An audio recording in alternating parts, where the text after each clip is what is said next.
பலா சார் வணக்கம், எப்படி இருக்கீங்க? பேர் சிவரஞ்சனி மேடம், சின்னப்பெருமா கோயிலேருந்து வரேன். கல்யாணம் ஆகிட்டு 7 வருஷம் ஆகுது. இது ப்ரோக்ராம் தெரிஞ்சுதாம்மா வந்திருக்கேன்? தெரிஞ்சுதான், விருப்பப்பட்டு தான் வந்திருக்கேன். விருப்பப்பட்டு தான். உன்னோட பர்சனல் விஷயம் எல்லாம் டிவி முன்னாடி சொல்றதுக்கு உனக்கு அப்ஜெக்ஷன் இல்லையா? இல்லை மேடம். ஏமா? ஏன்னா வீட்லயே எங்கள் வீட்டுக்கு ரொம்ப குடும்பத்துறாரு மேடம். எப்போ பாரு சந்தேகம் வச்சுன்னு கொடுக்குறாரு. நல்லா இருக்கிற என்னையே சும்மா இது பண்ணி கிடக்கு, தொந்தரவு பண்றாரு. நான் கொஞ்சம் மென்டல், எந்த நேரத்துல என்ன பண்ணுவேன்னு எனக்கே தெரியும். நைட்ல தூங்க விட மாட்டேன்றாரு. இப்ப இங்க வந்ததுனால உனக்கு என்ன நல்லது நடக்கும்னு நினைக்கிறேன்? அவரு தெரிஞ்சன மேடம். அவர் குடிக்கிறதுனால தான் இப்போ ஒரு 2 வாரமா தான் நான் நிம்மதியா இருந்தேன். திரும்ப குடிக்க ஆரம்பிச்சிட்டாரு. எனக்கு ஒரு டவுட்ரா, அப்படி அந்த போதையில என்னதே இருக்கு? குடிக்கிறாரே, அது என்ன அப்படி என்ன டேஸ்டா இருக்குமா? அது எப்படி இருக்கும்? கேவலமா இருக்கும். கல்யாணம் ஆயிட்டு 1 வருஷம் நல்லா இருந்தேன் மேடம். நல்லா இருந்தது. அதுக்கப்புறம் என்ன பண்ணாரு, லவ் மேரேஜா? லவ் பண்ணிக்கலாம். அது கொஞ்சம் விவரமா சொல்லு. நான் 8வது படிச்சு முடிச்சுட்டு வீட்டில் தான் இருந்தேன். வீட்டில் இருந்து பல்லாவரம் கம்பெனிக்கு போனேன், இந்த லெதர் கம்பெனிக்கு போனேன். எதுக்கு? அதுக்கப்புறமா திரும்ப நின்ட்டு அந்த கம்பெனி விட்டு நின்ட்டு வெளியே ஒரு கம்பெனி இருக்குது, அங்கே போயிட்டு வேலை செஞ்சேன். வேலை செஞ்சு போது அவங்க தங்கச்சி மூலமா எங்கள் வீட்டுக்காரர் எனக்கு பழக்கம். அப்போ பழக்கமாகும் போது லவ் பண்ணி கல்யாணம் பண்ணிக்கணும். எத்தனை வயசுல? 17 வயசுலேயே கல்யாணம் பண்ணிக்கினேன். பெருசு கேட்டியா? அப்புறம் எங்கள் வீட்டில் மதியமே நான் கல்யாணம் பண்ணிக்கினேன். என் அண்ணன் சொன்னான், வேணாம் அந்த மாதிரிலாம் கல்யாணம்லாம் வேணாம், நாங்கள் பார்த்து வைக்கிறோம், உன்னை வளர்த்தமே நாங்கள் கல்யாணம் பண்ண மாட்டோமான்னு கேட்டேன். இல்லை எனக்கு அவர் தான் வேணும் அப்படின்ட்டு நானே விருப்பப்பட்டு கல்யாணம் பண்ணிக்கிறேன். உனக்கு ஆகணும்டா, கூட இருக்கவனா நம்ப முடியல ஃப்ரெண்ட்ஸ். கூட்டின்னு போயிட்டு முருகர் கோயிலில் கல்யாணம் பண்ணிட்டான். அவர் என்ன வேலை செஞ்சுட்டு இருந்தார்? பெயிண்ட் கம்பெனி வேலை செஞ்சிருந்தாரு என்ன லவ் பண்ணும்போது. இப்போ வந்து பெயிண்ட் வேலை செய்கிறாரு. ஆனால் கல்யாணம் ஆகி கொஞ்ச நாளாக நல்லா சந்தோஷமா தான் இருந்தோம். அதுக்கப்புறமா யார்கிட்ட பேசினாலும் சந்தேகம். எங்களை சந்தேகப்படுறீங்களா? It's a confirmed. நீங்க வேற. It's a mind blowing. I can never seen in my life. It's a medical miracle. எதுக்கு கத்தால சந்தேகம், புடவை கட்டினா சந்தேகம், பூ வைக்க கூடாது, எதுவுமே பண்ணக்கூடாது. அவர் எதிர்க்கு யாரு சொல்லி நீ இந்த மாதிரிலாம் புடவைலாம் கட்டுற, யாரு சொல்லி பூ வைக்கிற? இவங்க பண்றதெல்லாம் என்ன சார் அக்கிரமமா இருக்கு சார். இவங்களாம் பண்றது ரொம்ப தப்பு சார். நான் திடீர்னு மேக்கப் பண்றேன். நான் அப்பத்திலேருந்தே அப்படிதான் மேடம் இருந்தேன். புதுசா ஒன்றும் இல்லை, அது எல்லாருமே அவங்க வீட்டில் இருக்கிறவங்க எல்லாருமே தெரியும். ஆனா இவர் பண்றதுலாம் அவங்க வீட்டில் இருக்கிறவங்க பெருசா தெரியல. அவர் கேட்டு நான் எதனா திருப்பி கேட்டுனா அவங்க வீட்டில் இருக்கிறவங்க சண்டைக்கு வராங்க. அண்ணன் அந்த டீம்ல ஒரு ஆளே கிடையாது. என்னடா அண்ணனை எழுத்து பேசுறா? டேய் சொல்றா. இப்ப என்னாச்சு ரீசெண்டா? இப்போ வந்து எங்க வீட்டுக்காரருடைய பெரியப்பா பையன், எங்க மூத்தார் அவர் எங்க வீட்டு வருவாரு போவாரு. அப்பெல்லாம் எனக்கு அவர் மேல எந்த தப்பான எண்ணமும் வரல. எங்க வீட்டுக்காரே தான் அந்த மாதிரி சொல்லி சொல்லி சொல்லி சொல்லி என்னை இது பண்ணதே. என்ன நடந்தது சொல்லு. அவன் நேத்துக்கு வரானா இல்லாத போது எல்லாரும் சொல்றாங்க, உனக்கு அவனுக்கு என்ன இது இருக்குது, அவன் ஏன் நீ தனியா இருக்கும்போது மட்டும் வந்து பேசுறான், உனக்கும் அவருக்கு என்ன லிங்க், உனக்கும் அவருக்கு என்ன சம்பந்தம், உனக்கும் அவருக்கு என்ன உறவு? அவர் கூட நான் பேசினேன், பழகணும் மேடம், இதெல்லாம் உண்மைதான். அதுக்கப்புறமா நைட்ல ஒரு வாட்டி நின்று நான் பேசினேன். அப்படின்னா அப்படி லவ் பண்ணி உங்க புருஷன் கல்யாணம் பண்ணிருக்கேன். தப்புதான் மேடம். நான் ஏன் அப்படி நடந்தது? எனக்கு தெரியல. நான் அறியாமையே நான் தப்பு பண்ணிட்டேன். அப்புறமா எங்க வீட்டுக்காரு வெளியே வந்து பார்த்துட்டு என்ன இந்த பொண்ணு வேணாம் எனக்கு அப்படின்ட்டு எங்க அண்ணன் எங்க ஆயாவெல்லாம் வர வச்சு அமுச்சு விட்டாரு எங்க வீட்டுக்கு. போயிட்டாங்க. யார்கிட்ட சார் சொல்றீங்க? உங்ககிட்ட தான் போயிட்டோம். என்கிட்டயா? போயிட்டு வாங்க. நான் எதுக்கு போயிட்டு வரணும்? போயிட்டு வாங்க தம்பி. எதுக்கு சார்? போயிட்டு எங்க வீட்டுல இருக்கும்போது எங்க வீட்டுக்கார என்ன பண்ணாரு, அதுக்கப்புறமா எங்க வீட்டுக்கு வர ஆரம்பிச்சாரு. வந்த உடனே என்ன பண்ணாரு, இங்க எங்க வீட்டுல இருக்க தேவை நம்ம வாடகை வீட்டுல இருக்கலாம், நான் தான் சொல்லி கூட்டு போனேன். எங்க வீட்டு பக்கத்துலேயே ஒரு வாடகை வீடு எடுத்து வாடகை வீட்டுல இருந்தோம். அதுக்கப்புறமா திரும்ப ஒரு 6-7 மாசம் கழிச்சு எங்க மாமியார் வீட்டுக்கே கூட்டு வந்துட்டாரு. சார், இதுக்கு பருத்தி மூட்டை பேசாம குடோன்ல இருக்கலாமே. இருக்கலாம்.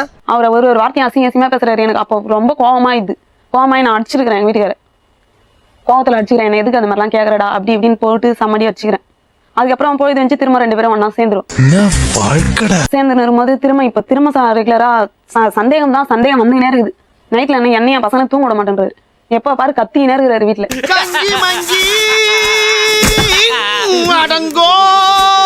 ஒண்ணு எங்க வீட்டுக்காரர் என்ன நிம்மதியா வச்சிருக்கட்டும், இல்லைன்னா எனக்கு எங்கெல்லாம் ஓம்ல சேர்த்துட்டு மேடம், நான் ஓம்லயே தங்கி என் பசங்களை நல்லா படிக்க வச்சு நான் நல்லா பார்த்துப்பேன். இனிமே நான் எந்த தப்பான வேலையும் பண்ண மாட்டேன். நான் ஒத்துக்கிறேன். ஐ அம் சரண்டர். எங்க நாத்தனார் வந்து எங்க 2 பேரும் சண்டை போடவே விடாது மேடம். சண்டை போட்டாலே உடனே வந்து என்ன அடிச்சிடும். கை நீட்டு அப்படியே அடிப்பா.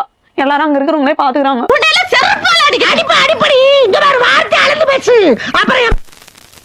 அந்த பையனோட தொடர்புல இருக்கியா? இல்ல மேடம், நேத்து தான் மேடம் பேசுனேன். அவன் கல்யாணம் ஆயிடுச்சுல? இப்பதான் ஆச்சு. ஏன் உங்கள்கிட்ட பேசணும்? நீ கூப்பிட்டியா அவர் கூப்பிட்டாரா? அவர் தான் பேசுனேன். அடே பேயில போமா. இலே கேட்குற பொருளாக வாங்கி வந்து கொடுப்பேன் மேடம். என்ன தான் ஒரு நாள் டைமில் என்ன பண்ணேன், ஆளை காணும்னு சொல்லிட்டு நான் என்ன பண்ணேன், வெளியே பாத்ரூம் போகலான்னு வந்தேன். வெளியே மணி 2 மணி இருக்கும் மேடம். அந்த டைமில் நின்று பார்த்தேன், அவ்வளோதான். ஓகே, பிடிக்கல. என்னங்க என்னங்க ஒரு தாயா புள்ளையா பழகிட்டு டபால்னு வந்து முதல் குத்துன மாதிரி செஞ்சுட்டு போயிடுறாங்க வாழ்க்கையில. நம்ம ஒரு வாட்டி அது மாதிரி தான் மேடம் பார்த்து இது பண்ணேன். 2வது தடவை நான் வேலைக்கு போயிட்டு அதே பையன் தான் மேடம். 2வது முறை ஃபர்ஸ்ட் ஒரு முறை தான் விட்டுட்டேன். போலீஸ் மரண ஸ்டேஷனில் போயிட்டு கம்ப்ளைண்ட் பண்ணி அவனுக்கும் சப்போர்ட் பேசி எல்லாமே இது பண்ணி விட்டு வந்தான். மறுபடியும் 2வது தடவை அவன்கிட்ட ஃபோன் பண்ணி பேசி இந்த மாதிரி என்னதான் மைண்ட்ல நினைச்சிருக்க நீ? நேற்று அதான் ஃபோனில் பேசினாங்க மேடம் அவன் பையனில். உங்களுக்கு எப்படி தெரியும்? ஃபோனில் கையில நான் வேலைக்கு போயிட்டு வந்தேன் மேடம், உள்ளவே கையில் வச்சுன்னு பேசினாங்க மேடம். போய் ஏன் இல்லைன்னு அவங்களே கேளு. அப்புறம் அடிக்காம என்ன பண்ணுவாரு? Silence please. அவன் சொன்ன பொய்க்காக நீங்க கொலகாரனா ஆயிடாதீங்க. இப்ப அதான்டா சரியா இருக்கும். என்ன பண்றா என்ன ஏது பண்றா எல்லாமே நம்மளுக்கு வேலை செய்யற இடத்துல வரும் மேடம். நான் எதுவுமே வந்து வாயில கேட்டு கூட நான் எதுவுமே வந்து நான் கேட்க மாட்டேன் மேடம். மனசுக்குள்ளே வச்சுக்கேன். நான் வந்து கேட்டேன் சண்டை ஆகிடும், பெரிய சண்டையாக போகுதுன்னு சொல்லிட்டு நான் மனசுக்குள்ளே வச்சுக்க மாட்டேன், நான் கேட்க மாட்டேன். இப்படி ஒரு நல்லவங்கிட்ட வந்து மாட்டிருக்கமே, உண்மையிலேயே அவங்க அம்மா மாறிவே நல்லா இருப்படா போடா. அந்த பையன் எங்க பார்த்த? பஸ் ஸ்டாண்ட்ல வண்டி ஓட்ட போகும்போது பார்த்தேன். என்னைக்கு? நேற்று காலைல. மறுபடியும் போய் சொன்னா நான் பேச முடியாது. மூஞ்சிலி முடிக்க மாட்டேன். நான் சொல்றேன் கேட்டு போங்கயா. போதும். அவனுக்கு கல்யாணம் ஆயிடுச்சு, மறுபடியும் அவங்க கூட ஃபோன் பேசணும். கல்யாணம் ஆகி 2 வாரம் ஆகுது மேடம். அவனுக்கு கல்யாணம் ஆகி 2 வாரம் ஆகுது. அன்னைக்கு நான் எனக்கு சரி இதுமாதிரி ஆயிடுச்சு, நான் கல்யாணத்துக்கு நான் போவாத நான் சொல்லியே மறுபடியும் இவன் கல்யாணத்துக்கு போயிட்டு வந்துக்கிறேன் மேடம். கல்யாணத்துக்கு வேற போனியா நீ? எங்க தலைக்கு எவ்வளவு தில்லு பத்தியா? டேய் நீ சும்மாரா. கூட இருந்தா கூட எனக்கு சந்தேகம், மறுபடியும் கூட நான் இருக்கிறேன் அப்படின்னு சொன்னா கூட எனக்கு சந்தேகம் தான் மேடம். பிடிக்கும் நிம்மதியா இருக்க முடியாது மேடம். சின்ன பொண்ணுப்பா. சின்ன பொண்ணு தான் மேடம். எனக்கு துரோகம் பண்ணலாம் மேடம். அம்மா இல்ல. ஆனா அவன் அந்த மாதிரி பேசலையே. இல்லைன்னா நான் பசங்க 2 பசங்க மூஞ்சி இட்டுன்னு வந்து கூட காமிக்கிறேன். பசங்க மூஞ்சி கொஞ்சம் பாருங்க. சின்ன வயசுல அம்மா இறந்து எல்லாத்தையும் நான் விட்டுட்டு நான் இருக்கிறேன் மேடம். என்னை விட்டுட்டு வேற இது பண்ணா எனக்கு அம்மா சின்ன வயசுல இறந்துட்டாங்க. அப்ப அத்தை தான் எல்லாம் சின்ன வயசுலேயே 2 வயசுல கைக்கு வந்தேன் மேடம். 6 மாசம் கைக்கு வந்தேன் நான். அத்தை தான் எடுத்து நான் எல்லாமே வளர்த்து படிக்க வச்சது எல்லாமே அத்தை தான். தங்கச்சி இருக்குது. அதுக்கு எத்தனை வயசு அம்மா போகும்போது? அதுக்கு அதான் 3 மாசம் கைக்கு வந்தேன் மேடம்.